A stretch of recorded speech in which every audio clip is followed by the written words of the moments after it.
What up, man? Oh, now your audio is gone. Check it out. Alexa, turn on the outdoor lights. Okay, that's cool, but I'm pretty sure it's a Buick. Clearly an Alexa. Alexa, give directions to the 818 grill. Getting directions. It's a Buick. First ever Buick Encore GX. Available with Alexa.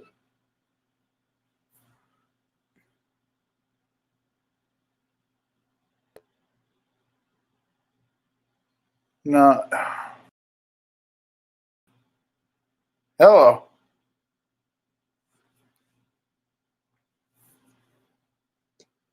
Can you hear me?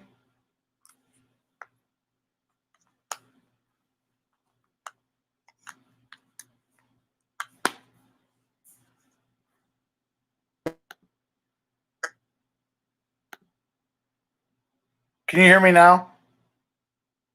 All right, I still can't hear you though.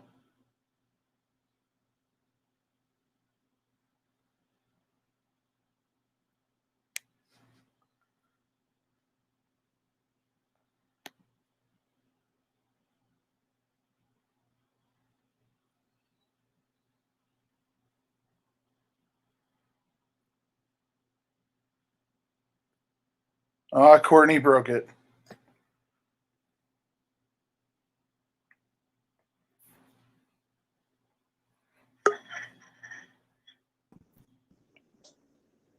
Can you hear me? Yeah, now I can hear you. Hey, let's go. All right, let me see if I can put my beats back in. Let's see if we can still hear each other. Okay. This Hey George, I think this lady thinks you're Rob. Oh,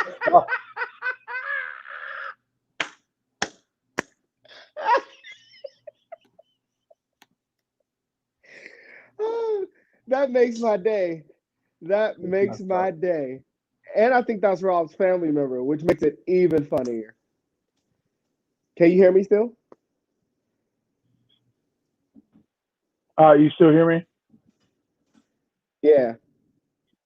All right, good. All right, now So- now that we're over the technical difficulties, Jesus. Hey man, I was so excited. We had a good vibe. We was about to come out blazing, but it's okay. We all good. We going to regather, get this show I'm going. just happy man. it's on your end and not mine. Well, it's on both of our end technically since it's one show.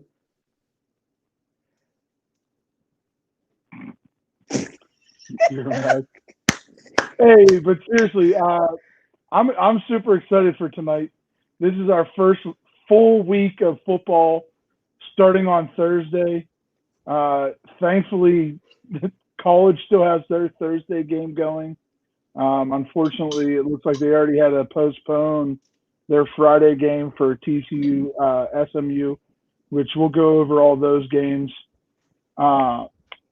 We didn't get to go over college much last week, or honestly much at all this off season. So we definitely want to jump into that tonight and check that out. So we actually found a really awesome article that we wanted to kind of go through and talk about, pick apart. I don't know if we'll talk about all of it, but definitely some fun information to kind of look at and go from there. But before we do that, real quick, be sure to get your Loudmouth Sports Talk apparel. Be sure to go to bombshellbowling.com/loudmouth sports talk to get your t-shirts, to get your Loudmouth hoodies.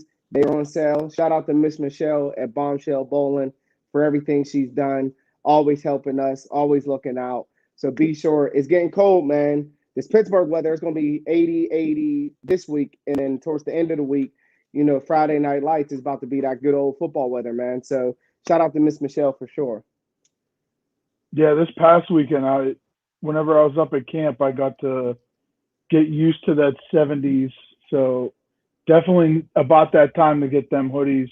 Like I said in the post, don't let your fall get fucked up because you're cold and you don't have your favorite show's hoodies. But jumping into obviously college football, as we all know, obviously the Big Ten and the Pac-12, at least as of right now, aren't going to be looking at a season anytime soon. The rumors of the Big Ten trying to start at least a month late doesn't seem like it's going to be happening. So obviously the main Power Fives that are left is going to be the ACC, SEC, and Big 12. We still got a lot of teams and a lot of good football in those conferences. And then outside of the group of five, we still have the American, and we also have Conference USA and also the Sun Belt. Still a lot of good football in those conferences, and we'll kind of obviously go over them.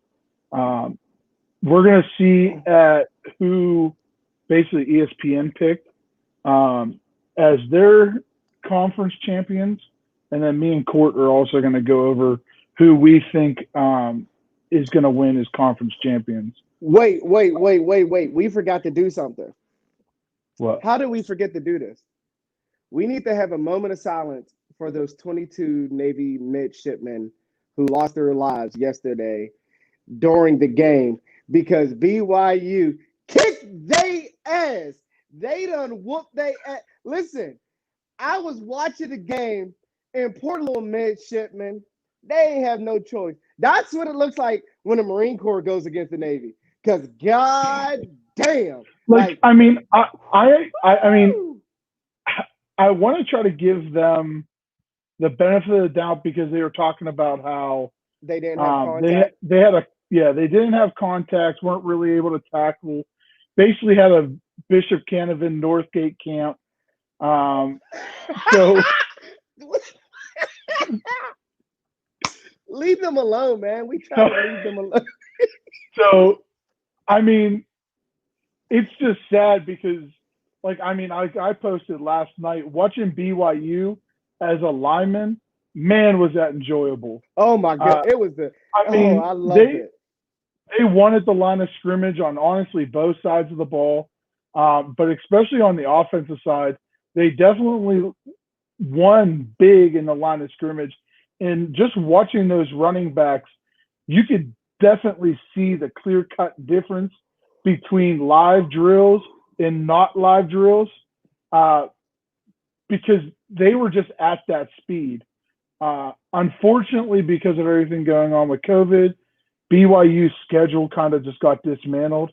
And the only other good games they have left is Army. And I forget the other ones, but it's not very big. So, unfortunately, I'd like to see them have a full slate of games, especially after last night's performance. But it kind of is what it is. Like I said, as excited as I am to have everything back. Obviously, this season's still going to kind of have like an asterisk next to it. So I honestly think, especially after last night, I think BYU could have had a nice season if they would have been able to keep the schedule that they had. Yeah. But you're wrong for giving the 21 gun salute to them poor bastards.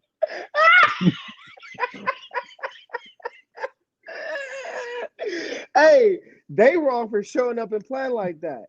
Hey, no, that's just pathetic.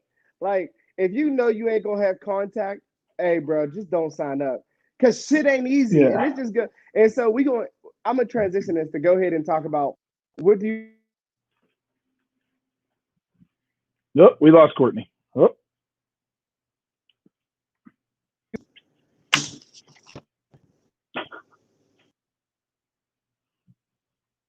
But hey, while we wait for him to jump back in, I'm still super excited for what the college landscape has to show for this season. We still have three really good, obviously, conferences out of the Power Five, and still a lot of good talent. Hey, welcome back. Hey, thanks, man. What were you going to say? What were you transitioning into? So we're going to talk about that article and go over the ACC. And I think the biggest name, obviously, that stands out, it's not Clemson, but it's Notre Dame, right? Everybody has been wanting Notre Dame to come to the ACC. And I'm going to tell you right now, George, mark my words, North Carolina will probably be playing in the ACC championship game because those dudes are savages. And they got Mac Brown. Hey, I love that football team. Last year, they should have beat Clemson in North Carolina, right? But they went for 2 and didn't get it essentially. But I love what North Carolina got. And I think Notre Dame's overrated. I really don't care about Notre Dame. They've always been overhyped. I can care less about those guys. I hope they get their ass whooped and go right back into their little independent conference where nobody cares about them. I just don't think it's fair that like they get to compete for an ACC championship, but then they can win and then not defend their title and leave. I think that's stupid. Yeah. But with everything that's going on with the landscape, I wish that a conference, obviously it being ACC, and obviously the Big Ten not playing, which I think the Big Ten would have been a better fit for Notre Dame, just regional wise. But obviously, with the landscape we have now, I wish the ACC would have said, "Hey guys, if you want to play football this year, that's cool, but you have to sign a certain commitment to the ACC."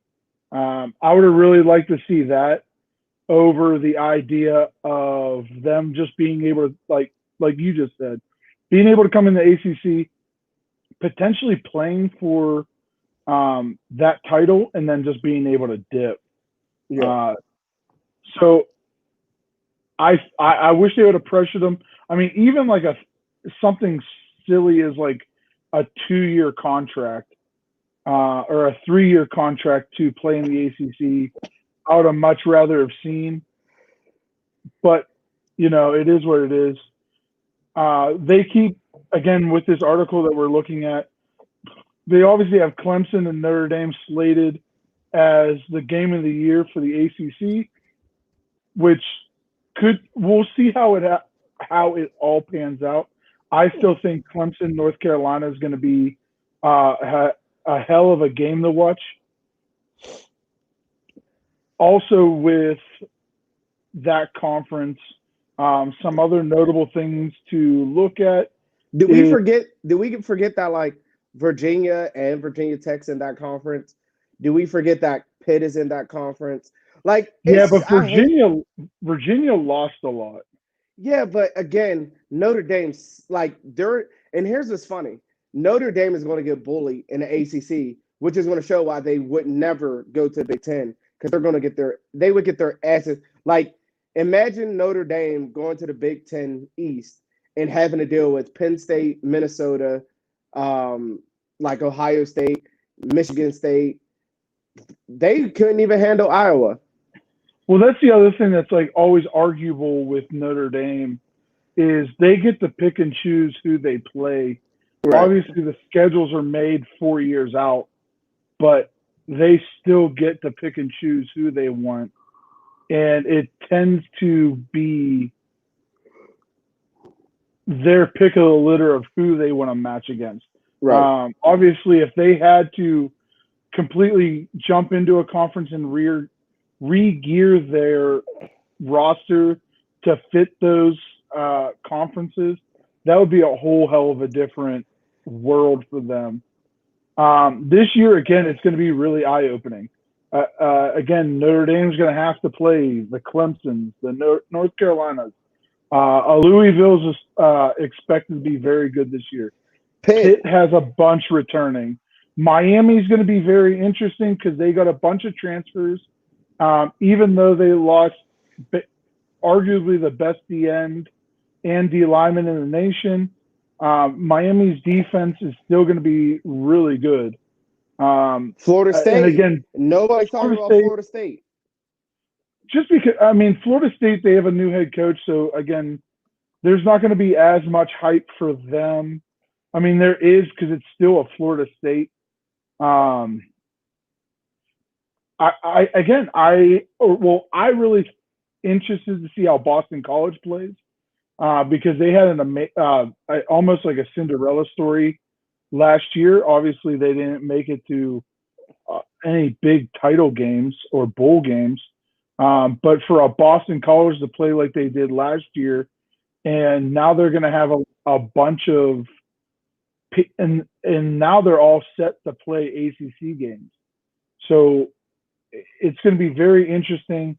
And I forget what year they're at, but again, they just unveiled their bandana uniforms. So obviously that game's always big, and then there's hype and energy that they draw off that game. So it's going to be very, very interesting to watch that conference this year. Yeah. So who's your favorite? Because for me, and I say this because Clemson, I'm telling you, like, I'm going with North Carolina. Like, if I'm being honest, I'm going with North Carolina because I love what they got going. They have a quarterback who played well last year, receiver who played well last year, with a young team who didn't really know how to win with Mac Brown as a head coach. And I think Clemson lost too much. And yeah, they have ETN, but like, who's the receiver? Who they throwing the ball to? And their defense ain't who their defense used to be. They don't have horses up front running on their front seven. So I think with that being said, like, they lost Simmons, they lost Selecki, their middle linebacker, they lost their safety. Like, they lost a lot, and to not prepare. I think this is make or break for North Carolina, and I like North Carolina. Like, if I'm being flat out, like, North Carolina, and then I think Pitt, because Pitt has everything on defense that you need. Justin Ross opted out, didn't he?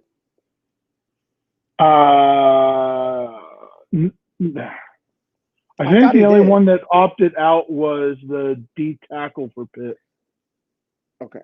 Well, I'm talking about for Clemson. Did Justin Ross? Oh. Maybe not. Maybe I can't remember. I can't keep track. Yeah. But again, like, the one thing I am going to be watching for Clemson is their freshman D lineman that came in, that Brian Brees, that big dog that was like literally just ragdolling people in certain videos during games. But again, I outside of the top three with Clemson, Notre Dame, and North Carolina, I do really like North Carolina. I really enjoyed Mac Brown last year. I feel like he is a veteran head coach that knows how to adapt to, again, that young locker room. Yes. It seemed like he was having a lot of fun last year, which is obviously a big thing for he's old and older, but he is definitely a guy that I enjoyed watching and being able to adapt to that young locker room after coming out of not coaching for a couple years and being an analyst. Did you see him doing a mock video that went viral? Yeah, he's a trip. Hey, and I'm telling you, don't sleep on my Pitt Panthers. Hell to Pitt, baby. Let's go. No, I mean, this is going to be one of the first years in a long time that I'm super hyped for Pitt. Shout out to Diddy, Paris Ford, DeMar Hamlin. Shout out to the guys. Hold it down for Pitt. Hey, I'm excited, man. Yeah, again, I'm excited just because it's just going to be more electric for this city having football back. I mean, obviously having the Pens do what they did, and then the Pirates, nobody really pays attention to the Pirates, but having football back and then potentially both teams having really nice seasons, it's going to be real entertaining watching them this year. But changing up gears, so obviously changing up to the only big conference is playing this fall, so the Big 12.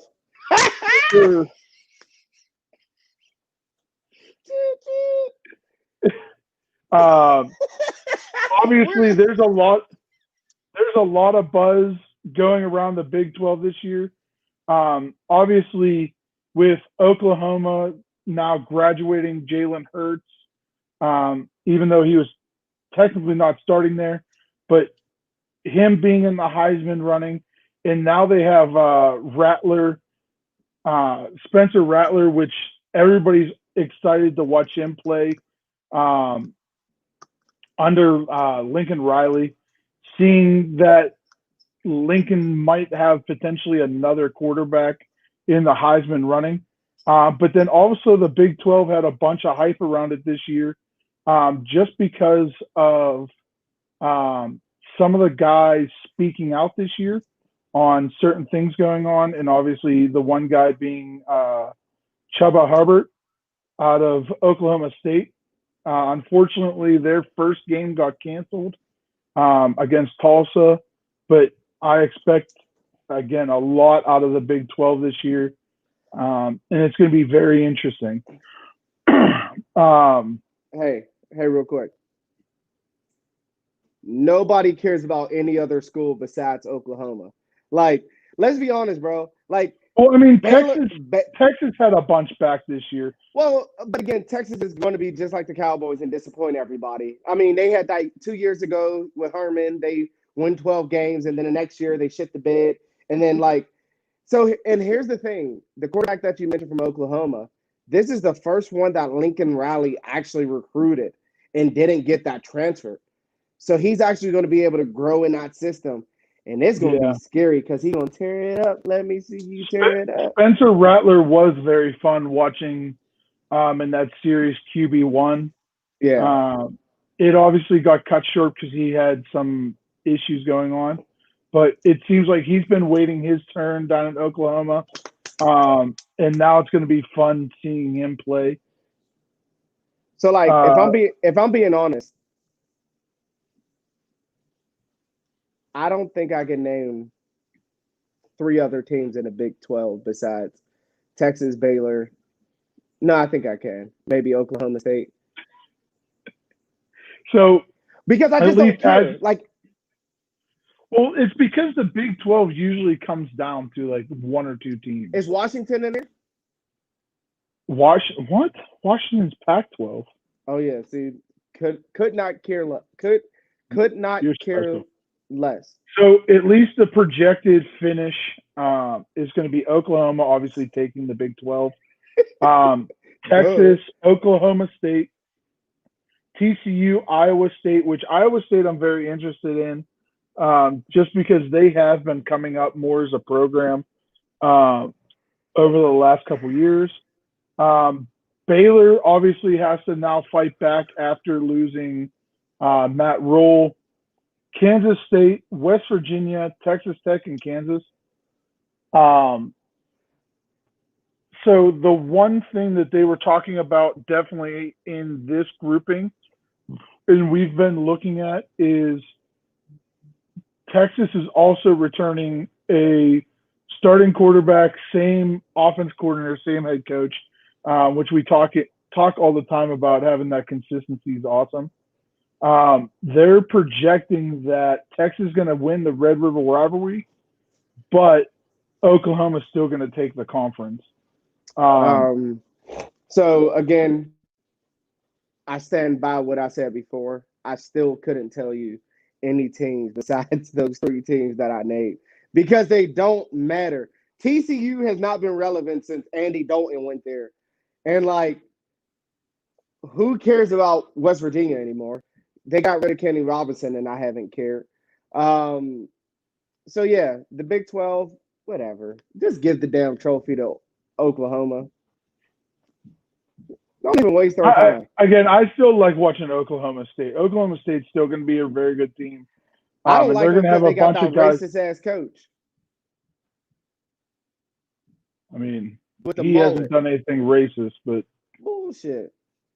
I hate that dude. Not hate. I just don't like him. And it's not even because the OAN network shirt. It's his comments that he looked like a damn hostage when he was reading the speech that he apologized about. He looked like he was sending a ransom letter to the family back home. But that's neither here nor there. Hubbard, I mean, that whole situation was interesting because Hubbard also looked like a scolded child. Yeah. That got forced to do. Yeah, like it looks like mom made dad and the son fucking make up, shake hands, and then do some bullshit. Let's read this teleprompter and get this shit over with. Right. Like I said, and hopefully everybody shuts up. Again, the hard part is Hubbard. Hubbard came out like both looked like asses. I think Hubbard came out more looking like an ass because he has the potential of moving up. Gundy isn't going anywhere past Oklahoma State, whereas Hubbard is going to be questioned about his process at the next level of calling out a coach on Facebook, deleting his Facebook, or I think it was Twitter. Calling his coach out on Twitter, deleting his Twitter, and like the whole, like after apologizing, going back and having a rant, like the whole situation was fucked. But yeah, but that's neither here nor there. We're not going to get on that too much. It was just both looked like absolute assholes at the end of the day. Speaking of assholes, let's talk about. No. No. Oh no. No.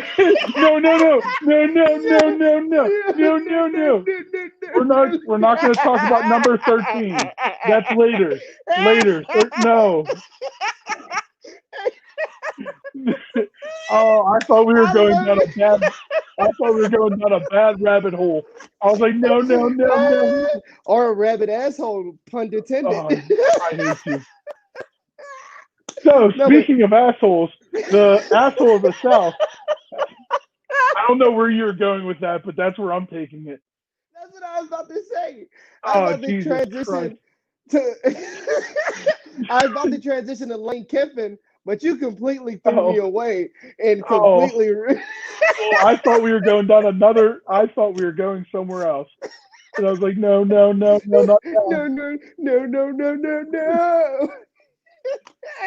No. What were you going to say about Lane Kiffin? Fuck it. Let's talk about number 13. No, we're good. So, speaking of the SEC, this one's going to be actually very interesting. So, per this article that we're looking at, and we're just basically using as a cheat sheet, they have Georgia winning the SEC East, which I think is very. I'll say that's a Courtney throw his hoodie up bold prediction, because I just think Florida has too many weapons.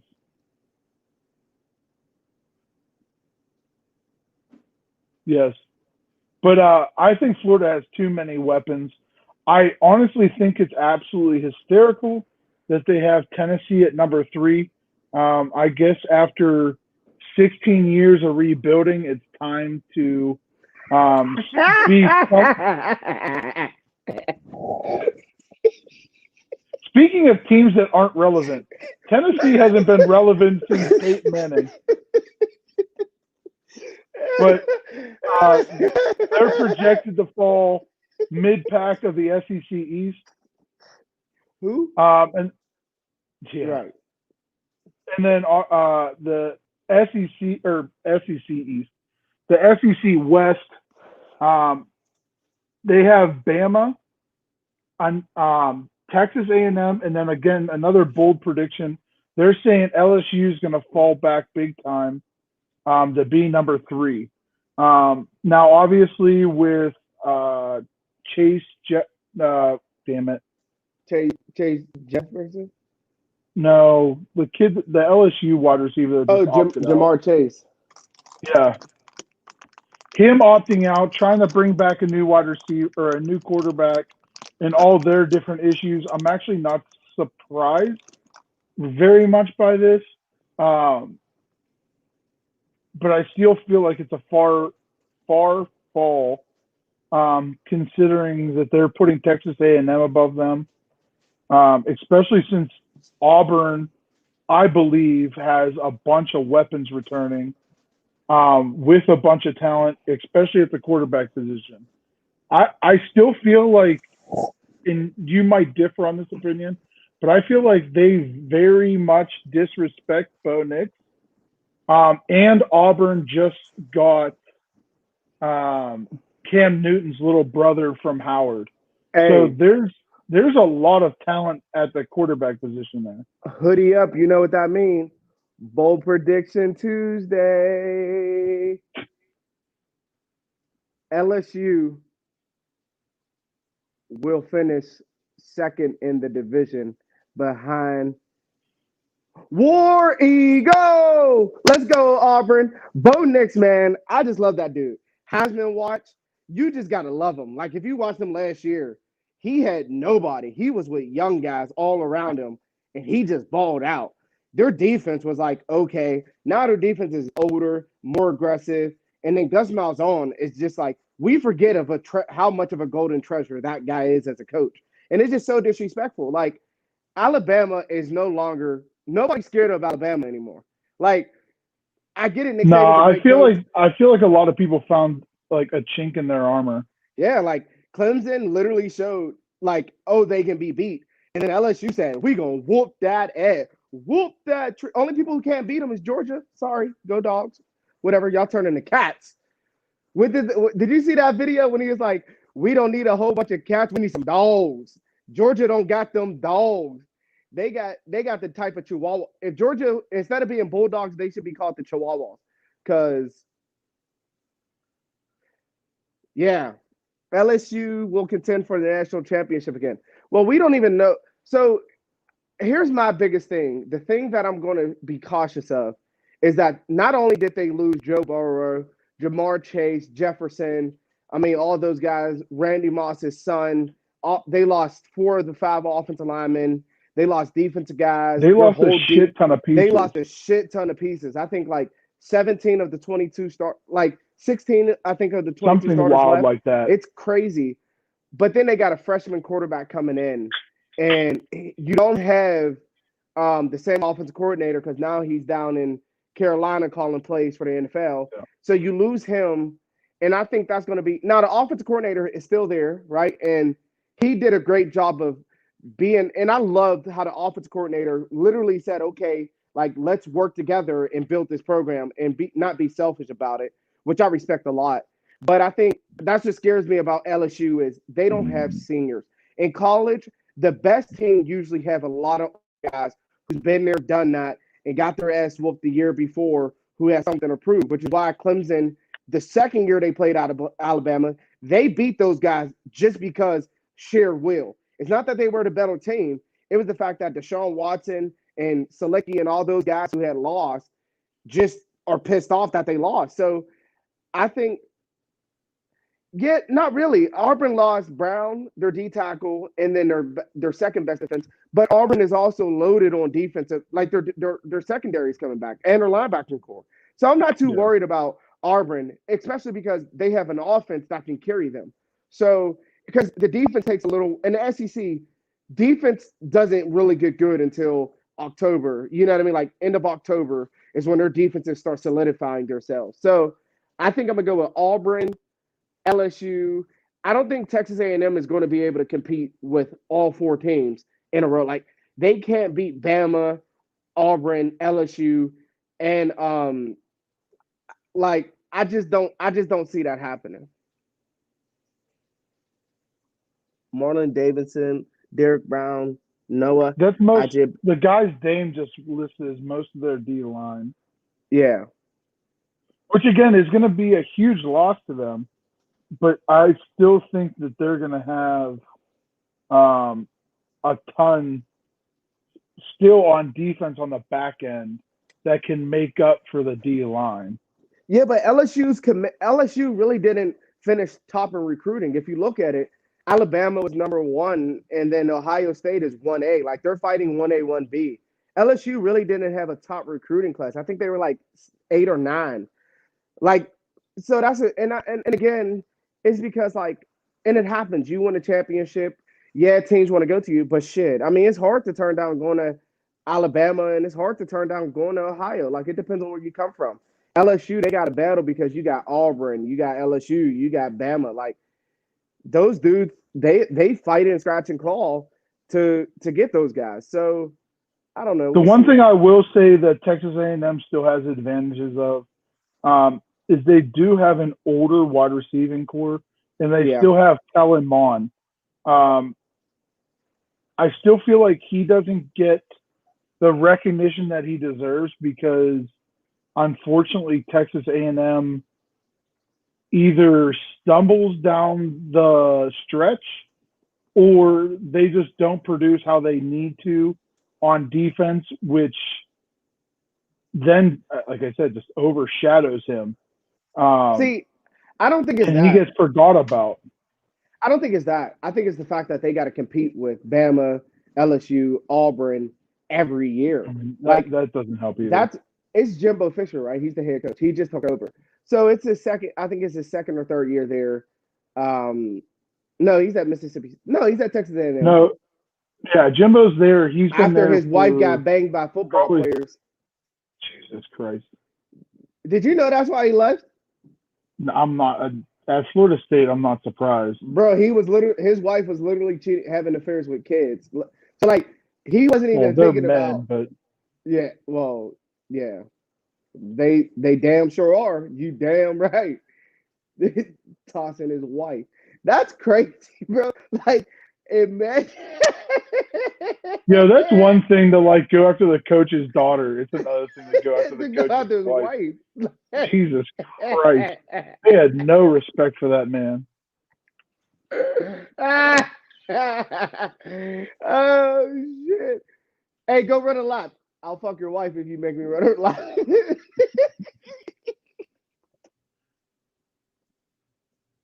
But I keep going back to it. I'm just happy that the SEC is playing. I think it would be it's weird enough not having the Big Ten playing because those bum ass presidents can't figure their shit out. But not having the SEC in a college year would have been real weird. There wouldn't have been a college year. If the SEC would have dropped out, they wouldn't have did it. Yeah, everybody else would have just said fuck And it. speaking of that, I think here's what people need to understand. I respect the Big Ten and the Pac-12 for making the call just as much as I respect the SEC and everybody I else don't. which I get because we love football, but there's more to it. Like I feel like we tend to forget that. Like how I feel about it is we as a country, we have decided, and I'm not going to go on a rant or anything, but like we as a country have decided that like we're just going to learn how to live with this virus compared to do everything we can to contain it, which may be good, may be bad, and I'm on the both sides about it, and that's a bigger discussion. But I commend the Big Ten and I commend the Pac-12 for making a decision. And like the Pac-12, they're going to have monitoring testing where you can start testing every single day, which they're working and they're going through laws and stuff to where they'll hopefully it's ready by December, if not January. But I just can't see them having a season because there's no way you can tell a senior that you're going to start football in January, play until March, and then get ready for the NFL draft and prepare for camp that upcoming June or July. It's going to be like Nick Saban said. It's going to be JV teams. Yeah. Not saying that freshmen and sophomores on most of these Power 5 teams can't compete to the same level, but whenever a Penei Sewell for the Ducks and other guys that are Jamar going Chase. are going to be preparing for the NFL and you expect them to play in December, it's just not going to work. That, and I'm sorry if I'm a guy that knows that I have solidified myself with the team, and you tell me we're going to play in December in Oregon or Washington or most of those Big Ten schools, I'm going to sit there and laugh at you because it's going to be cold as shit. And Right. I fucking hated playing when it was cold. Like it was one thing like obviously whenever the season starts, you know you're going to end up playing in the cold. But having your entire season in like the dead of winter, nah, I'm good. Especially with no fans. It's one thing to do it in a packed stadium. Man, to look around this motherfucker and it's just me and it's cold in a bitch. Oh, hell to the no. You couldn't pay. Man, do me, yo, we really look like twins. Why we got the same glasses and we both got beats on? That's funny. No one wants to play in Ann Because you Arbor in always December. copy me. No way in hell anybody wants to play in Yeah, Ann Arbor. not a chance. Penn Shit. State, like Happy Valley, the Horseshoe, playing in Iowa in December. Minnesota. Kill me. Shoot me. Kill me. You Shoot. can chain my ass to that bus. I'm still not going. Fuck you. Like, hell no. You're high as a goddamn kite if you think I'm a sophomore and I have a potential to even go into the NFL draft. I'll tell you to kiss my ass, and I'll wait for the Rock to open the XFL and go play there like Kenny did. Kiss my ass. Yeah, bro. Yeah. Nah, I'm good. Yeah. And then, especially if I'm a team like fucking Rutgers, man, I don't want no smoke. You ain't gonna force me to come outside to get my ass whooped. We're not even talking about that. We're talking about Michigan having to play. You're talking about Rutgers having to go to Minnesota and get their fucking teeth kicked in? Yeah, fuck that. Hell no. I just blew a kiss to my beautiful fiance, if y'all was wondering what I just did. But these other conferences we'll kind of just run through. Obviously, I'm still excited to see that a couple of these group of 5 conferences decided to still play, even though it seemed inevitable that most of them were going to close up shop. But you got the American Conference. Right now, the projected finish is Cincy UCF, Memphis USF. How the fuck is Navy 5th? They got to change that after last night. The shipment is down in the unless the rest of that conference sucks that hard. But we'll talk about like the top 4 of that conference. Can we do top 2? It ain't even worth the top 4.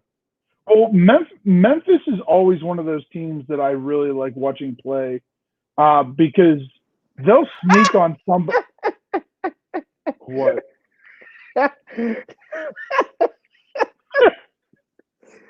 Oh.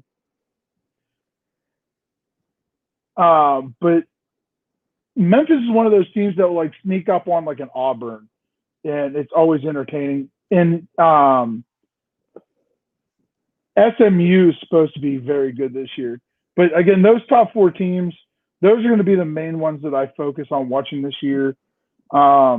Again, the Navy's, Tulane's, Temple's, Houston. Houston's going to be bad because they were bad last year and lost their quarterback. And again, the rest of the pack is what it is. Basically, the gist of what we were looking at this is it's going to come down to the later weeks, kind of depending on who's going to win that conference. The other thing that is something to watch is Shane Buechele, the former Texas quarterback that is still at SMU. He is a fun player to watch. But I mean, that's going to be the biggest highlight out of the ACC or AAC or the American more than anything else. So real quick, before we transition to NFL, do you want to give us some games so me and you can start picking some pick'ems? Because because we'll talk about what we got coming up with our NFL show here in about 5 minutes. But yeah, we got 2 more conferences, so let me just get through this real quick. I'm sorry. I watch college football a lot more than you. That's why. Yeah. So Conference USA. Again, they have it split into 2 conferences just for the amount of teams. So Western Kentucky and FAU are going to be the main teams to watch out of the East. And UAB and Louisiana Tech are going to be the other 2 teams out of the West. Again, for what it's worth out of the Conference USA, again, I'm just happy that these conferences decide to show up. and actually give these guys the ability to play this year. And last but not least, you got the Sun Belt Conference. Obviously, App State's the one that's mainly looked at in that one. And then the University of Louisiana, the Raging Cajuns, those are going to be the two top dogs. But I'm assuming App State, they're going to take that again this year. I'm honestly down the road interested to see App State actually join either a bigger conference, even potentially a Power Five, just with their tenure and their ability to be able to do some things. But that basically wraps up part of what we were going to go over last week and our basically quick insight of Group of Five and Power Five. And then obviously to answer Sean real quick before we get into our college pick'ems, watching Frank Gore at Southern Miss was fun to watch. Was it Southern Miss's coach?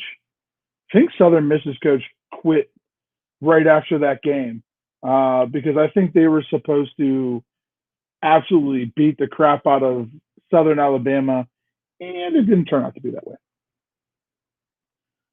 But anything else you got, or well, anything you want to touch on in those conferences? I can't hear you again.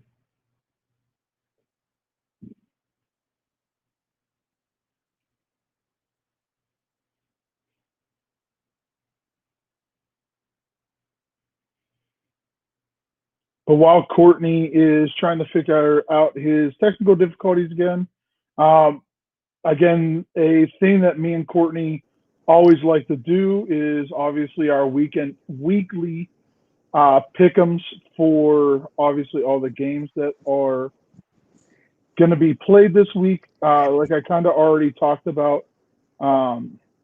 Happy late birthday to the best, my guy, TJ Wiley. Hey, man, happy late birthday, dog. Even though you're crazy for liking the Bills, but we're about to get to them. Hey, we about to work on you and them Bills this year. Let's see what they got going. But, hey, man, we love you.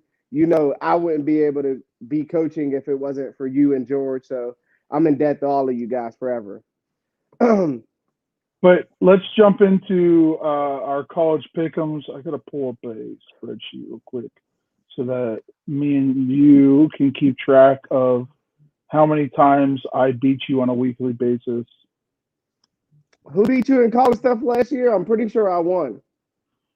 That's because I feel like a bunch of games that I just randomly picked didn't work out to be my favorite. Hey, he wants to come on. Can we send him an invite? This is gonna be great.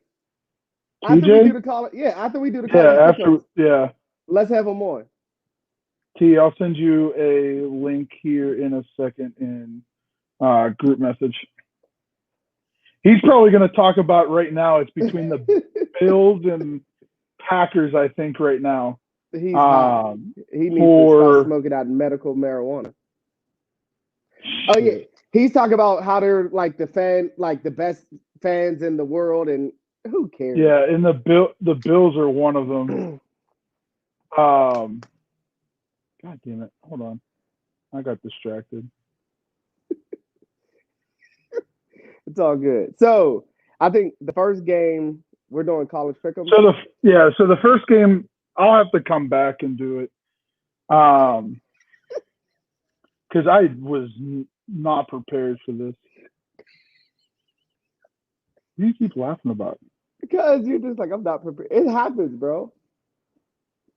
You just remembered the sight of me whooping your ass last year in pick'ems. You're like, man, I really don't want to have to keep recording this ass whooping. Because you know I'm going to win. Lies. Truth. Hold on. From the top, make it. That's some.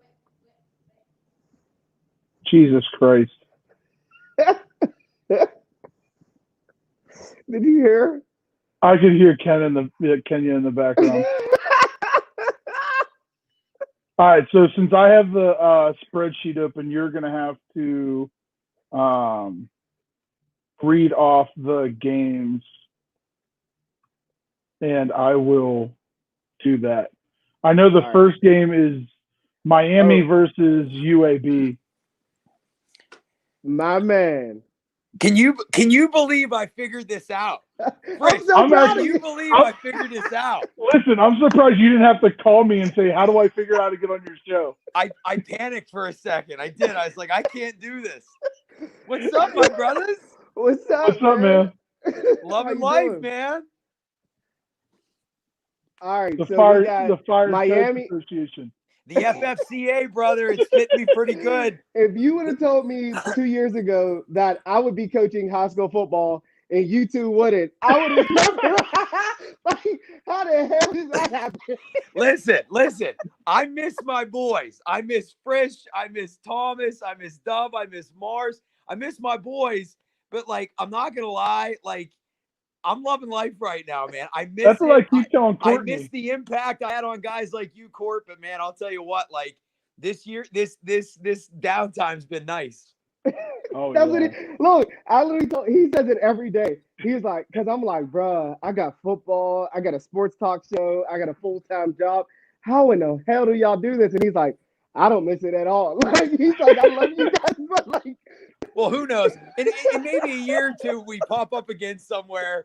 Frisch will be like, "Yeah, I got to go to football practice." Yeah. all right, so we got UAB versus Miami. I mean, whatever. Is that even a pick? Like, No, we're going to have to go with Miami on that one. Right. Listen. UAB though, since they've come back to Division 1A, they're tough at home. Where's that game being played? in Miami. Miami's going to beat them. Yeah. Austin P versus Pittsburgh. I pray to God that Pitt is able to beat Austin P, especially Hey. since Austin P just dropped that game. Yeah, we're gonna go with Pitt. Yeah. Florida International versus you. Oh no, that got postponed. That doesn't matter. Syracuse versus North Carolina. Syracuse is about to be the burnt orange because they're about to get roasted. It's about to be a bad day for the Orange. Yeah, that's going to be a basically open season for Mac Brown to show the country how the Tar Heels are going to play this year. Former Slippery Rock offensive coordinator is North Carolina's OC. Oh, yeah? That's Conrad's boy. Yeah, the guy that's Oh, North Carolina's OC is Chris Conrad's buddy. Nice. Sweet. Louisiana versus Iowa State. That's gonna be a good one. No. That will be a good one. Hey, hoodie up. Bold prediction. Louisiana's gonna win. I'm gonna start off with a bang this year, baby. Let's go, Louisiana. I couldn't even tell you the starting quarterback, running back, center, long snapper, but I feel like they're gonna win. Why not? Yeah, I'm That's going my- with Iowa State just Bold. to give us something separate. All right. Charlotte versus Appalachian. We're not picking these games. Like, come on, man. East Kentucky one was versus that? West. Charlotte versus Appalachian State. I'll do App State. Appy State. Yeah, they're gonna roll everything. Eastern Kentucky versus West Virginia. Dog Western days. Virginia is 40.5 favorites to Well, win let me the tell you, game. did you see what Marshall's quarterback did to Eastern Kentucky? Yeah, Yeah, they smoked them. Sliced and diced them. yeah, that was bad. Yeah. Max said to me, my son said to me, he goes, "Holy crap, Dad, Marshall's really good." I said, "No, Max, Eastern Kentucky's that bad." Max is going to be a Marshall fan for the rest of his life. that quarterback, though, did look sweet for at least that 1 week. Yeah, there's a lot of games on, man. It's Louisiana the Tech, first weekend of college. yeah, I'm Louisiana not Tech complaining. versus Hey, Baylor. Frisch, you and I get to actually watch the games Yeah, I know. Seriously, without having to wake up at 7:00 in the morning. and See, eat our donuts. films are on Sunday, so like I'll still be able to make it happen. I'll Screw be you, okay. Courtney. All right, so we got Duke versus Notre Dame. Are you not going to pick the Army game? Did I have to? I'm always going. Okay. No matter what, I will always go with military. Besides last night, because the Oh. midshipmen don't get another pick. They are dead to me for the rest of the year. Well, no, Rest you know what last night did to like any coach? Like, you guys should appreciate this. Navy didn't practice live tackling yes, all year, and Yes. it showed how Yes. their Yeah. tackling was atrocious. yes. It was bad. Yes. Not to reference some team's name, but we know who we're talking about, but we're not going to mention them so we don't get kicked off the air. Georgia Tech versus Florida State, man. This is going to be a good game. Yeah. Florida State Hold on. favorite. Did you pick Notre Dame Duke? Who does Duke have? Like, I don't think we should be arguing. Like, okay, let's talk about it. Well, no, I'm just asking so I can write it down. So you got Notre Dame in? Yeah, I mean, it's just not Okay. even. Who does Duke have? I think they have him like eighth in the ACC this year. Yeah, which The is thing like, with Duke, that David Cutcliffe is such a good coach. Like he can never like count them out. But like I Right. agree, Courtney, they don't got the dudes that Notre Dame's got. yeah, like they're going to compete. Like, that's cute, but Yeah. like, Yeah, they could hang for a quarter. yeah. They don't got the athletes Notre Dame has. Compared to this next game, Georgia Tech versus Florida State, that triple option is going to make it happen. I don't even know if Georgia Tech Especially still week runs it. one. Do they still run the triple option? Yes, they do. Then I'm going with it. Do they with that Collins guy? I don't know if thought they abandoned do. that. I think they did last year still, but they don't run it as traditionally as they have in the past. Okay. If it's in the They don't- playbook, you got to study for it. You got to work it, and teams don't do that. They don't run it like the military academies, but they still run it as a wrinkle. Well, you know what? You're right. The military academy ran it yesterday, and they just teed off on the quarterback all day. Jesus. I'm The- still BYU going Georgia Tech. BYU might be one of the first teams that I've seen in a long time just absolutely shut down like that triple option. Now, do you think it's because their middle linebacker was at the academy the year before? Do you think he had a lot to do with it? Like, or was it just they were prepared? Because, like, Partly, and they were prepared. They had all offseason to prepare for it. Did they? Because I thought Navy was Or no, supposed to they open with Notre changed that. Dame. Yeah, they did change that late, but I mean, they still did a really good job Court, preparing. I think you have a good point that having that kid, having an inside guy saying like, hey, this is what they do on this down, or this is what they do in this Yeah. situation, that could have helped. But I'll say, you know what they did so well? It was such good assignment football. I mean, they had Yes. guys Mhm. on the dive, they had guys on the quarterback, they had Yes. guys on the pitch guy, and they balled out, man. The thing that impressed me with BYU, I mean, what have they been known for forever? Their passing attack, right? yeah. Yeah. They ran the ball right down Navy's throat and made it We look can't even- easy. We got to call them AV because they wasn't the Navy. No I way. love usually Woo! watching Navy ball games. That was bad. That was, hey, the whole military. And look, you gotta go to work the next day if you're in the Navy. Like, oof, everybody gonna be talking to me like that. Especially because it's even worse when Army wins and looks good. Like, if Army wins, the Navy can't. Like, nobody cares about the Air Force. Like, they're like over here. Who cares about them?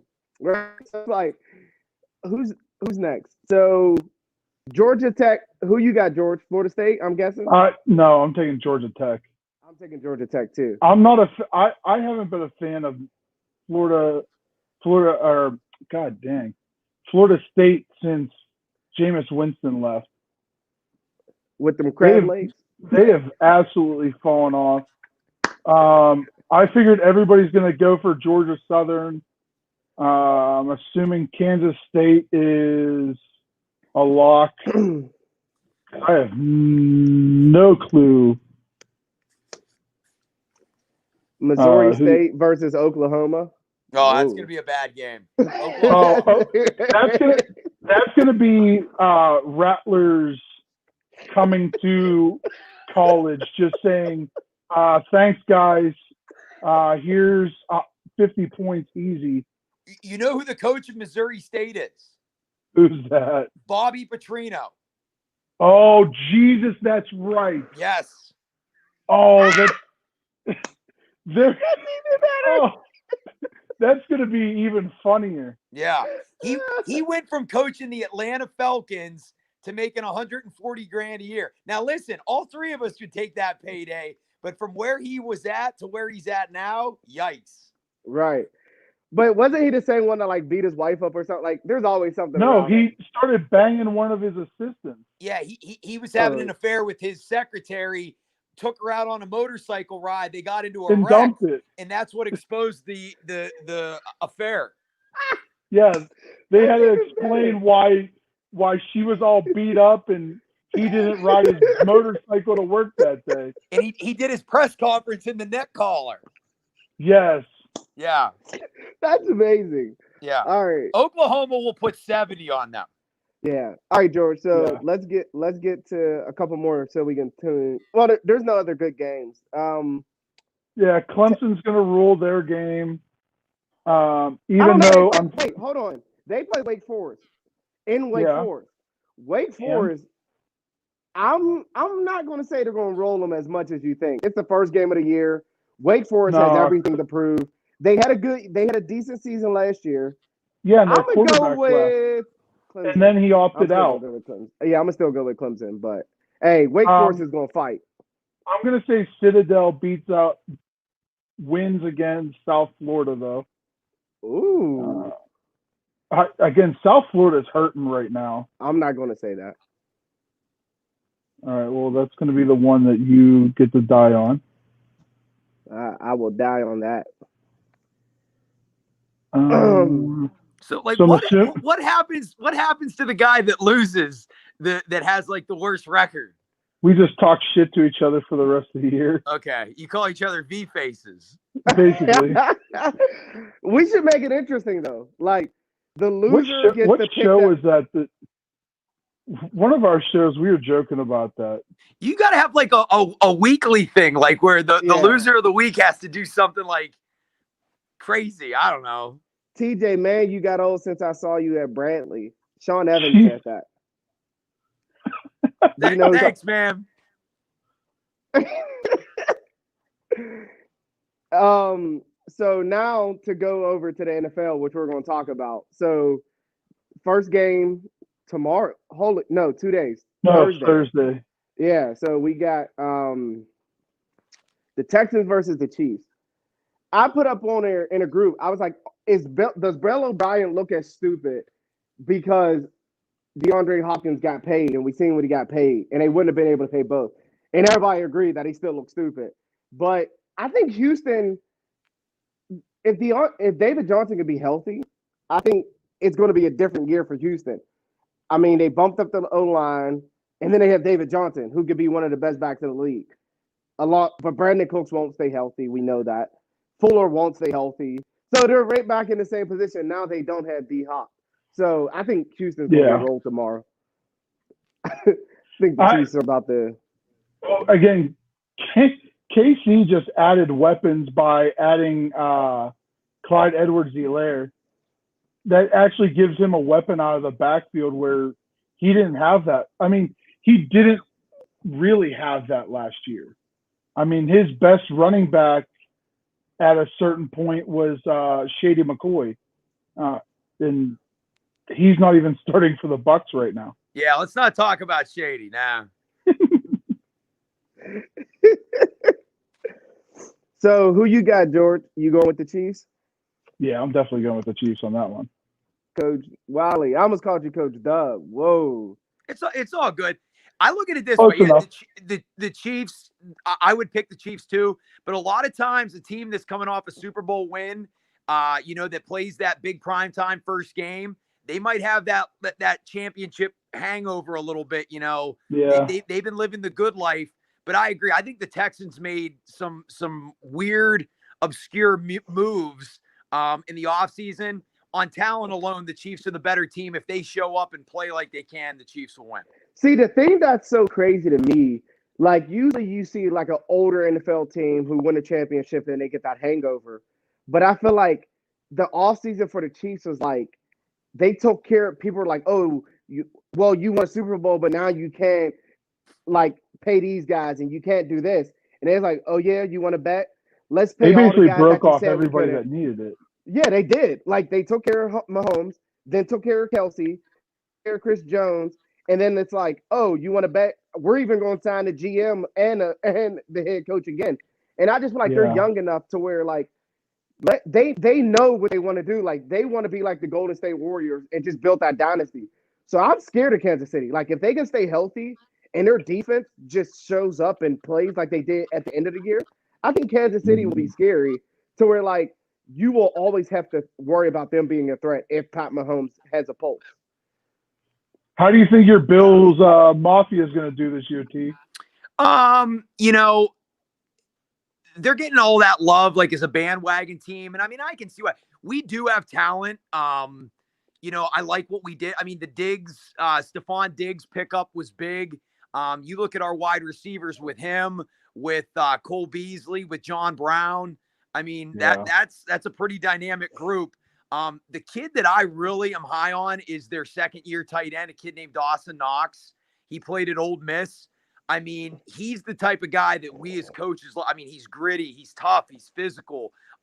He's a team first guy, and I guess he's had a great camp. The thing that has me the happiest out of all, and our running back situation, I like too, that Devin Singletary kid, you know, he came out of nowhere last year. They call him Motor Singletary. Man, he's fast, he's shifty. He's pretty electric. And then we drafted that Zach Moss kid out of Utah. Third team I really like All-American. That's a nice little running back duo. But the thing that I'm hearing that has me excited the most is Allen's maturation going into this third year. Like everybody on the team said that like it's his team now. You know, I'm a Josh Allen guy. I love him. I know what people say about him. Like, you know, he's inaccurate, this, that, whatever. He is. But like the kid works. The kid is a grinder. Like the kid wants to be great. He's not talk. He's out there working. He's out there grinding. I mean, it's hard to teach a guy how to throw the ball that hard and that, you know, with that much velocity. He's the perfect type of kid to be playing up in those Buffalo elements. Our defense, I mean, we're a top 5 defense. So I feel it's all going to come down to Josh Allen. If Josh Allen can be steady and you know, be a little more accurate and limit his mistakes, I mean, I could see us challenging for the AFC East. I mean, I don't think the Patriots are going to be a pushover just because Brady's gone. Belichick's still in the mix, and who knows what he can do with Cam Newton. I'm fearing that he's going to resurrect him somehow. But I do. I like our team this year. The way McDermott and Bean, their GM, have built the team, I mean, they have done it the right way. We still have cap space. We just signed Tre'Davious White, locked him up. Yeah. That was huge because, I mean, you know, him and Stephon Gilmore, arguably probably the best 2 corners in the league, and I'm glad we have Trey. Our defense is young too, man. Tremaine Edmonds, the linebacker, he's only like 22 years old. He's a freak. We have Harrison Phillips coming back at D tackle. He missed the whole year last year. Got hurt in game 1. You know, you have him and Ed Oliver playing defensive tackle.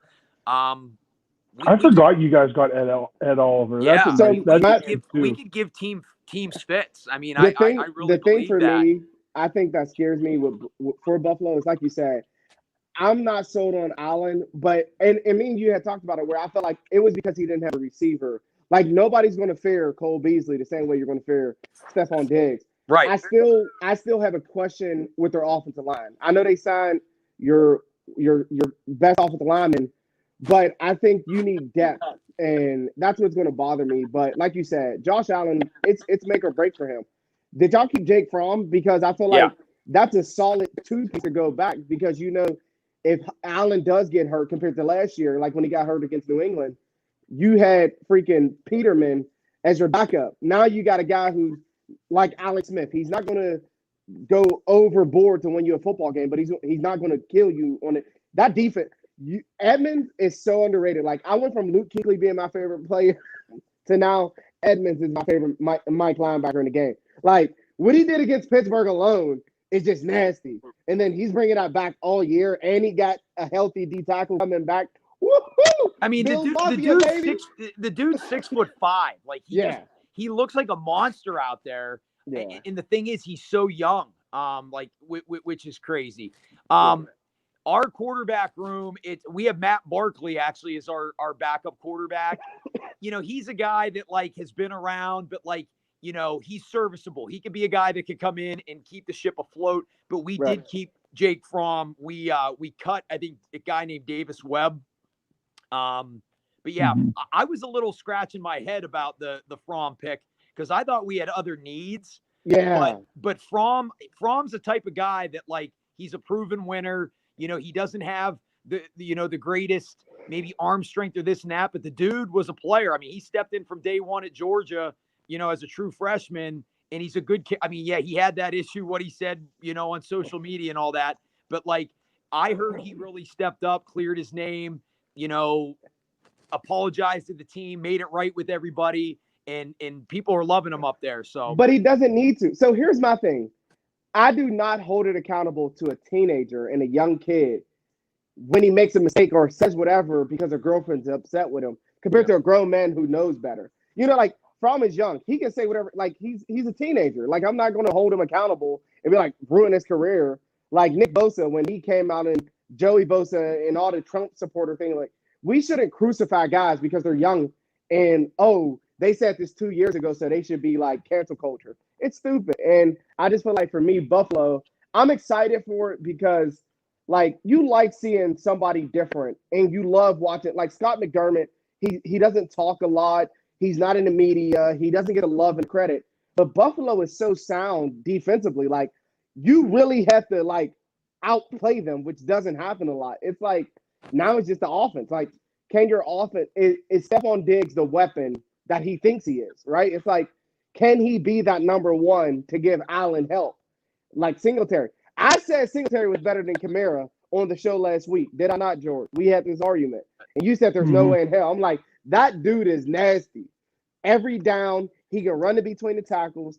He can do anything you need out of the backfield. He's dangerous on third down, too. He's a guy that can come out of the backfield and kill you on third down, too. And now you add Moss into the mix, who's got a little bit of weight behind him. We have a nice little thunder and lightning package that they've never had before. I mean, we had Frank Gore last year, but like, I mean, he'd give you 2 yards a carry or whatnot. I still have schoolwork to do. The dog.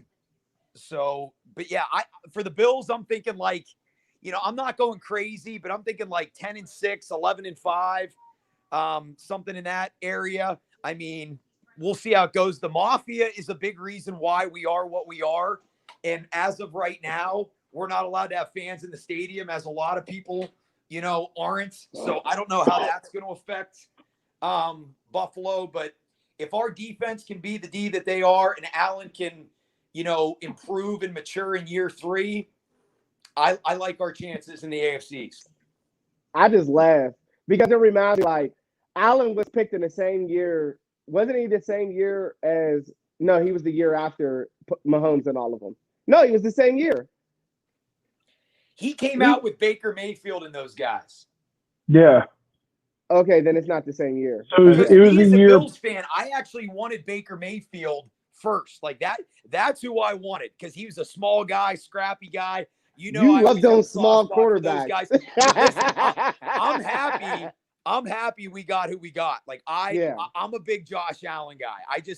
I just think there's something about that kid that just, and again, I look at things, a little differently being a coach or a former coach now that I'm in the FFCA,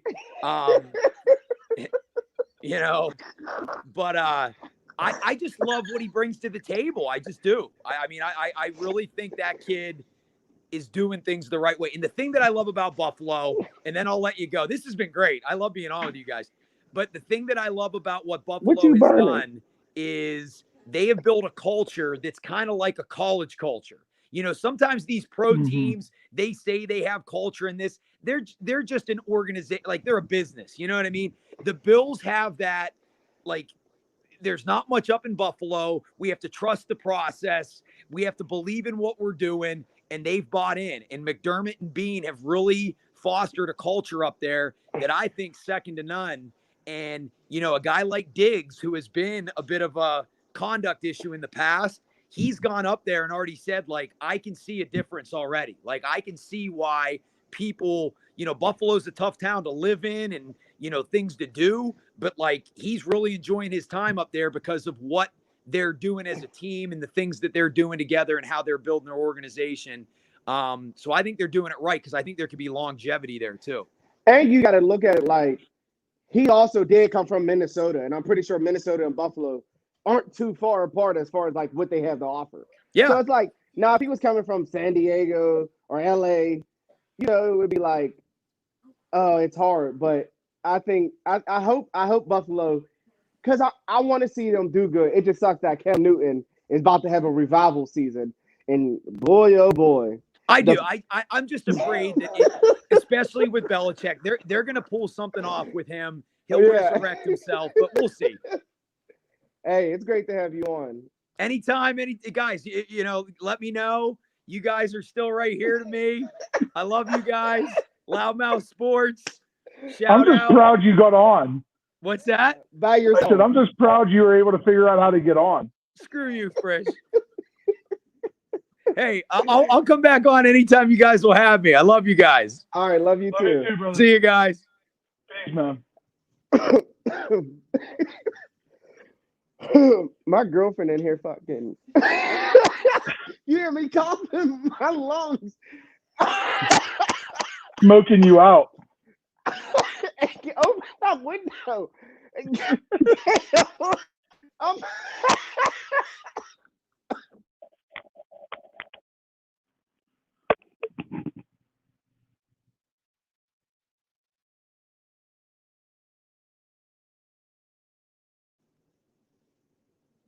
I can't hear you, George.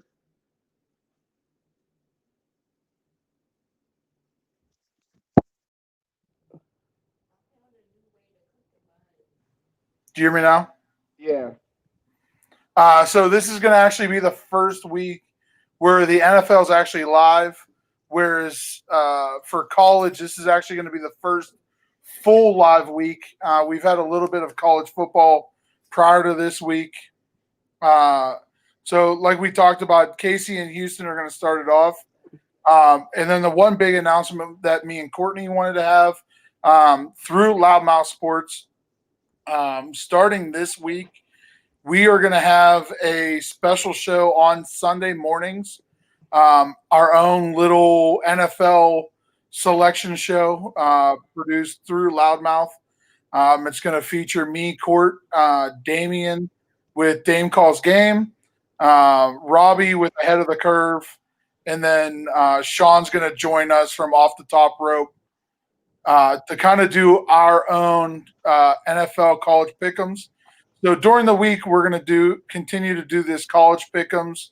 I love that Jay kind of joined in with us and was picking games with us as we were talking about it. I hope we get the same energy on Sunday mornings.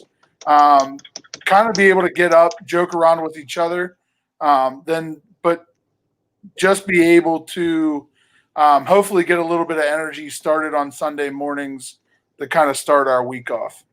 I just can't say enough, man. For me, when we envisioned Loudmouth last year, you think about like where we came in a year, right? And this is a little bit on me and you.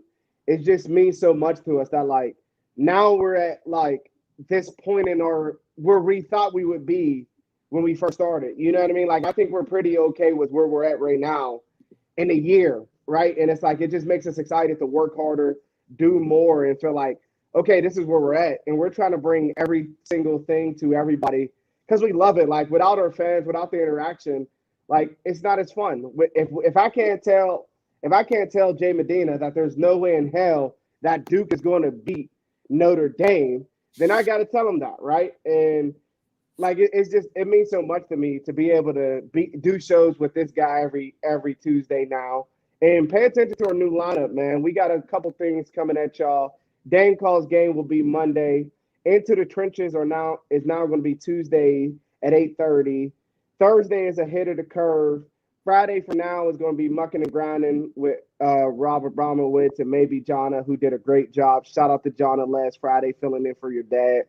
And then Saturday, my favorite show. I honestly think Loudmouth Off the Top Rope is probably my favorite show. What do they call themselves? The bros that run the show.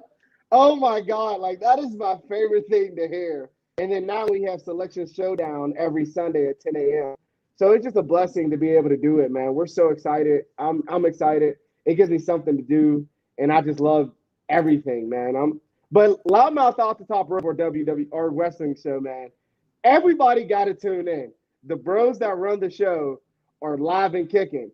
Robbie Phillips on Thursday with a hit of the curve. Some of the best commentary you'll ever catch.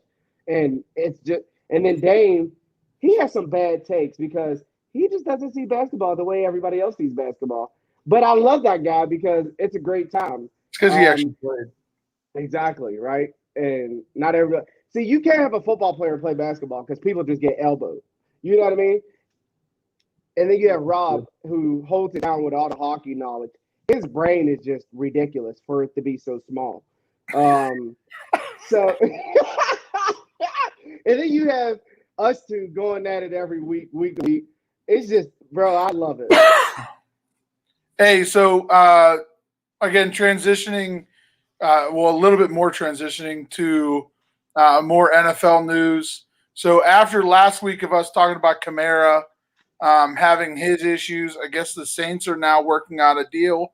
It's not finalized yet, but they're working on it. Somebody else had a deal pending, but hasn't come out yet. Like T said, Tre'Davious White finalized his contract. Obviously, the current and former Houston Texan, they finalized their contracts today. In other injury D. Hopkins are the one you're thinking about? Is his finalized? No, I don't think so. I can't remember. It was another running back, I think. But yeah, so D Hop and Deshaun Watson are obviously locked up, both making big money. In the injury front, it's been confirmed Von Miller's out for the season, which kind of sucks, especially for the Broncos. He's just fun to watch, and he's one of those guys that he's like a shutdown D end on like that second and long, third down type area that he was just unstoppable. So it sucks. I think it's an ankle injury that's going to shut him down. I guess he's having surgery tomorrow. So he's down. I think that's the only thing that I know I saw. Did you have any like surprise cuts or moves from the whittling down to the 53-man roster? Yes. Kenny Robinson should be playing in the NFL. I don't give a damn. Somebody better pick him up. That was very surprising. The kid from Seattle. Oh, Shaquem Griffin. Yeah, he was another one because I felt like he played a lot for them last year. Well, here's what I think. He needs to go to a 3-4 team. Playing at a 4-3 with a stub really isn't going to help you. Like, if he came to Pittsburgh and, like, we can use him, like, when Bud Dupree gets hurt and he's in the 3-4, or, like, Baltimore, he's probably going to go to Baltimore because Baltimore knows what to do every time. Like, if you want to know how to run an organization, look at Baltimore. Like, Baltimore usually picks the right guys. They do the right things. They say the right stuff. I hate them mother flippers, probably because, like, I respect them so much and because they beat him. Whatever. Justin Tucker, I hate that dude. Justin Tucker might be my favorite kicker. But I hate – he can be. Pat McAfee was a punter. That's different. But he beats us, like, every year. Well, that's because all they have to do is get within a 60-yard range, and this motherfucker drills it. He's the only one who can kick over 50 at Hounds Hill. It's not a stadium. I know. That's nuts. I'm sad. Hey, we did pick up Colquitt, which is pretty sweet because his dad won Super Bowls with us, and now we got the son, and he's a beast. Yeah, the tenure with that was kind of cool. I'm kind of shocked that they cut Jordan Berry. I mean, I guess I don't pay attention to punters that much. That like, I think he had a down year, but it was consecutive because he had the year. It's like, so last year he had a bad year, but the year before that he had a bad year, and it was like sometimes he'll kick 60, like punt 60, but most of the times he's hitting 40 yards. It's just not acceptable compared to like Boswell, who Boswell was good, had that 1 year, and then he came back to being himself, and he proved like, okay, he's worth it. Barry on the other end didn't improve from like his third year to his fourth year. Like, it's not good enough. Like, he didn't change field positions. I mean, granted, he was out kicking a fucking lot. Like, he was kicking a lot, which had a lot to do with it probably. But even still, I think it was time for him to move on. Nothing personal, but I like the Cinderella story too, with Colquitt's dad being there. So, I mean, it's weird that you win a ring, then you're on the fucking picket line. But I mean, I'm not going to be upset by having a punter that just won a Super Bowl ring. So, and he got that boom. He got that super bass yeah. kicking moonshots. Have you looking like this? I think this is a great show today, man. I can't wait to watch it back. Yeah, I'm definitely happy with how we did it. I think that hit everything. Like I said, guys, obviously the rest of the week, you guys are off tomorrow with Loudmouth. But Thursday, you're back at it with Ahead of the Curve. Friday, you got Mucking and Grinding. Obviously, Thursday, make sure you still check out Ahead of the Curve, even with the NFL and college games on. Off the Top Rope, going to be checking them guys out. Like Courtney said, they bring a great show. Just because, again, they have fun with it, just like me and Courtney do. Then, obviously, we come around the horn, and then we're looking at the selection show for the first Sunday of the NFL season. So, thankfully, knock on wood, no cancellations as of right now for the NFL or any big, like, COVID stories in camp. So, that's obviously positive. Anything else you got, brother? Just remember, it's starting to get cold. Get them Loudmouth hoodies, man. If you haven't, go to bombshellbowling.com/loudmouthsportstalk for all your Loudmouth apparel. We appreciate y'all. We love y'all. We hope that y'all stay safe. Have a good week. And remember, run the damn ball. All right, brother. We'll talk to you later.